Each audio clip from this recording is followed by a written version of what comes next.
Yeah, last month I was in Switzerland for the U18 World Women's Hockey Championships in Switzerland, and I had I was asked to go for lunch with Mel Davidson, who used to be the general manager of Hockey Canada, and Marta, who's the head of the Polish Federation here. And unbeknownst to me, they had asked my interest on working and coaching the senior national Polish team for the Four Nations Cup this week in Denmark, and then the World Championships in Latvia. It's been great so far. It's very welcoming.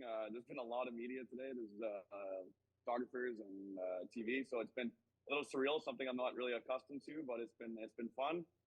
Had a nice team meal today, where I'm just about to head on the ice right now. Literally, Zamboni is on behind me for our third practice, and I only arrived here last night at 5 o'clock Polish time. So it's been crazy, but it's been great. It's been a pleasant surprise. I'll say that. I'll say that. So it's been great. They're very receptive to my coaching style, and I've been just trying to create a lot of smiles on faces here because I think I'll get the most out of them if they're having fun and trust me. I don't think we're going to focus so much on systems with how little of time I have with them. I think it's going to be more concepts and the good habits that are going to help us hopefully bring home a medal.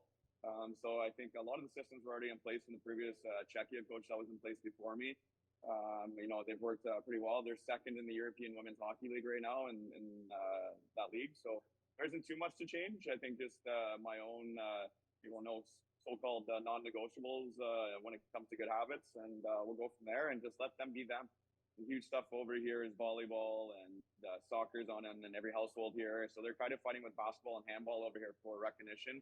The rink behind me is the home of the Katowice men's pro team here, so they get some pretty good attendance here. Watched them after our practice today, but yeah, it's there's been a lot of people that kind of recognized me today when I was walking towards lunch and stuff like that. So it's been seen on newspapers, online, and the television. So it's been something that's getting the recognition. And I've been told by the federation here there's a 14-year-old coming up that they consider is going to be a phenom. They expect to be one of the best players the country's ever produced. So it's good. We have some players here that are playing in the Swedish Elite League, Finnish leagues, Czechia League, and the Slovakian League, as well as their own Eastern Women's Hockey League with Team Poland here. So it's growing. I think the visibility is going to help with the PWHL back home. And people are starting to see it all over social media and the media itself. So seeing is believing for these young ladies.